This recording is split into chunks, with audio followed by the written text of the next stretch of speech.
Hello everyone, last week I shared with you the first part of the history of perfume, 4,000 years of history. Today I will tell you what happened from the 8th century until the 18th century, meaning 1,000 years of amazing innovations in perfumery. With the fall of the Roman Empire and the emergence of the Christendom, the perfume in Europe fell into disuse as part of a generalized campaign to erase any pagan practice. So, the use of the perfume as a beauty product was severely harassed. However, in other corners of the world, important innovations happened from the 8th century. I talked to you already in the first part about the Imperial China, and the beautiful silverwork spheres and the scented ink and scented bags. And if you remember, Chinese use actually fragrances for everything. Today we will go to another corner of the world, the Persian Gulf. Here, the Bedouin nomad tribes were already manufacturing oils with native materials as oud, frankincense and myrrh. And yes, the Arabs developed the technique that will change the world of perfumery forever. You know already what? The distillation, which they used to extract the essential oils from the ingredients. However, if you watched already the first part of this history, you've seen that it was India, the first place where an early distillation technique was born. But the Arabs, and particularly Avicenna, was who improved the technique to the point we know today. And he's also responsible for the introduction of the rose water. Also in the Persian Gulf, the alchemist al-Kindi introduced the alchemy to the manufacture of perfumes, which is something very important, the extraction of alcohol to obtain the base of the perfume, which later will attract an enormous amount of people, especially the upper classes of the Middle Ages in Europe. And of course, it will change the perfumery consistently. Also was al-Kindi who wrote what is considered the first book of perfumery in history, called Book of the Chemistry of Perfume and Distillations. In the 13th century, with a renewal of trade routes between East and West, the medieval Europe went back to the perfume and a great boom has taken place, with all those incredible innovations that opened the history of perfume as we know today. So, we will see how the great traders and explorers as Marco Polo affected in the definitive introduction of the perfume in Europe, where the scientists get fascinated with all the new and stimulating creation possibilities, especially with the alcohol and the distillation, but also with the new ingredients that will come later. So, from mid-Middle Ages, perfume is linked again with pleasures, beauty and seduction. The church still continues there to condemn the alchemist, but definitely lost strength. Thanks God. The upper classes use bowls of perfume made of musk, amber and aromatic resins that towards the end of the Middle Ages, beginning of Renaissance, evolved to really sophisticated craftworks made in diverse shapes and precious metals with this past inside. These are the infamous pomme d'ambre or pomander, and we can see them in many portraits. Personally, I find them very similar with those ones from the Imperial China, 3,000 years earlier. In the 14th century was the Queen Elizabeth of Hungary who popularized the use of perfumes with alcohol base in Europe. She suffered many health issues and used to treat them with an alchemist potion of alcohol base, rosemary flower, lavender and brandy. At the time it was believed that this potion was good as remedy against the diseases, also a beauty potion and a youth source. And it had a pleasant smell too, of course. The suppressed healing of the queen led to the perfume's popularity, and until today this type of perfumes is called water of Hungary. The end of the Middle Ages and beginning of Renaissance brings some curiosities and innovations to the perfumery, but What marks a before and after are the new lands explorations, especially America and its incredible new ingredients that will be used in perfumery profusely to create totally different compositions. This period is really effervescent. Think Vasco da Gama, Columbus and others, bringing raw materials from America and India like cacao, vanilla, pyrobalsam, tobacco, pepper, cardamom, cloves. But apart from the raw ingredients from overseas, the preference of people at the time were strong fragrances with musk, amber, jasmine and tuberose. What was happening in Paris? Paris started to be the neuralgic center for perfumes. Arriving from Spain and Italy,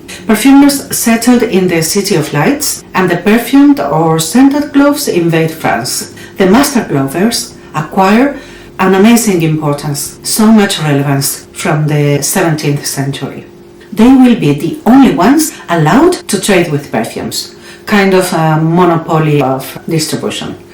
Can you imagine? Their name, Maître Gantier or Master Glovers, eventually will change towards the end of the 17th century to Master Perfumers.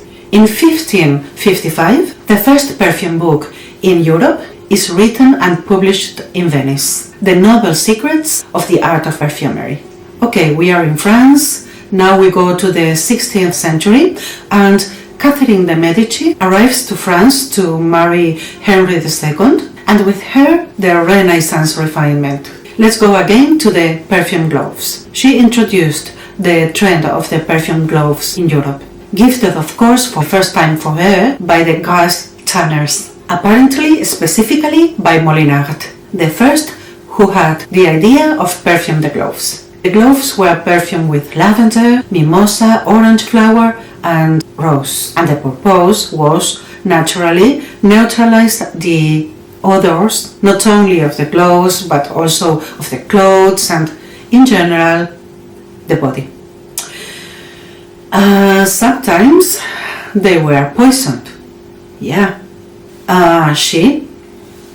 Catherine de' Medici, became celebrated when she implies herself in the Saint Bartholomew massacre. It is said that her perfumer, René Le Florentin, manufactured the perfume gloves, perfumed and poisoned, but knocked down her opponent, Jean d'Albret, who died mysteriously after getting sick after a shopping afternoon, with the gloves of course.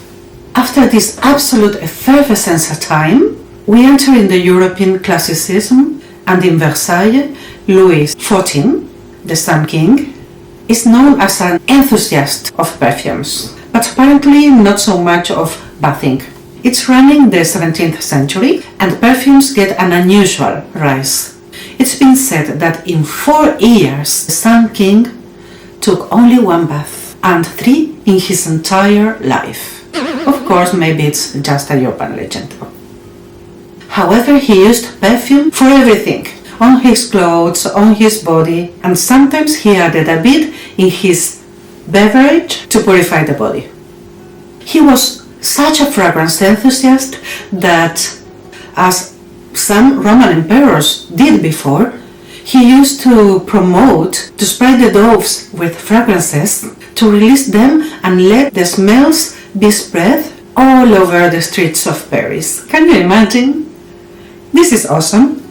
Okay, the hygiene was so-so, because water was difficult to get and heat, even for the king. It was brought to the palace in buckets, and it was thought that it carries diseases too.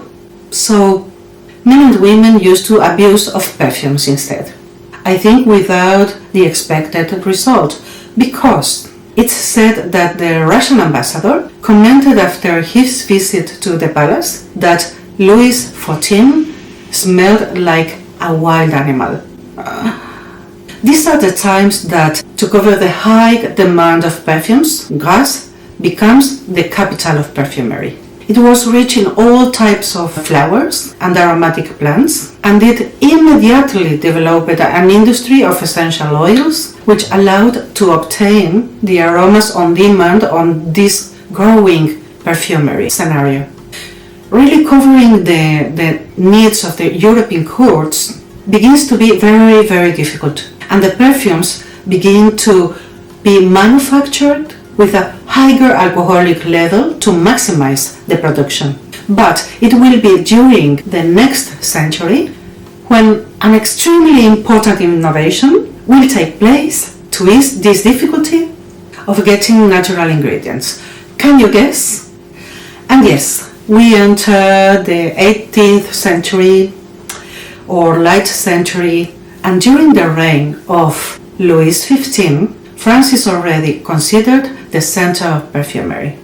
And as I was telling you before, if you haven't guessed yet, something changes dramatically the perfume industry. They first try to reproduce synthetically some fruits and plants' smells.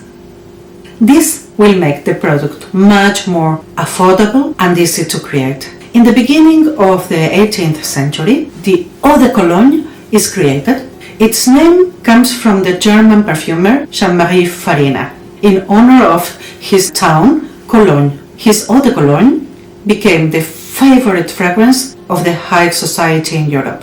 Marie Antoinette, married to Louis XVI, of course, adores perfumes too, and her fragrances are far from the animalic smells of the last century, trending before in Versailles. She prefers jasmine and lavender. With the French Revolution, perfumes are not longer worn for a while, but once the French Revolution ended, they come back to the scene. Napoleon and Josephine spent true fortunes in perfumes, and Napoleon used to wear this eau de cologne in a totally extravagant and disproportionate way.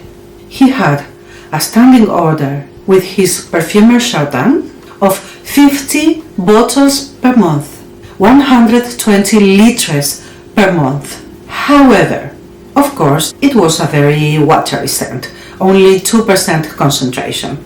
Another curiosity is that Napoleon used to bring always a small bottle of perfume hidden in his boots. We can see it in some paintings. So, I think it was like a travel size. But even in this time it wasn't new because, as I told you in the first video, the Persians also used to bring small bottles to the battlefield. It seems that Napoleon used to like citrusy fragrances mixed with lavender, rosemary and thyme. Apparently the rosemary aroma helped him to keep calm before the battle because it reminded him to his homeland in Corsica. As you can see, they were already aware of the scents bringing memories and emotions. Regarding Josephine, the royal perfumer who began created a perfume for her, based on essences of hyacinths, jasmines and violets, but also with animalic notes of musk and civet, not usual at those times of watery and fresh perfumes. She was called the musk lover. In the 19th century, the history of perfume will take a giant step forward, and with the French perfumer Paul Parquet arrives in 1882 the new fragrance Fougère Royale. Yeah, a perfume that led the perfumer to be the pioneer of perfumes based on synthetic products. Since then, the perfumery begins to create several synthetic elements to manufacture new fragrances with all kinds of smells. Now, we can say that the industry of modern perfumery began. And this here where this short story ends, because what happens next is more familiar for you. So, I hope you enjoyed it, and it served for you to have an idea of these 5,000 years of perfume history. Thank you so much for watching, and please consider to subscribe. If you haven't watched the part 1, I recommend you to watch it to learn more about the first 4,000 years of perfume history. And for more details, you can check a series of 15 videos where I shared more in depth all this that I've been talking about. And finally, thank you again for watching, and see you soon.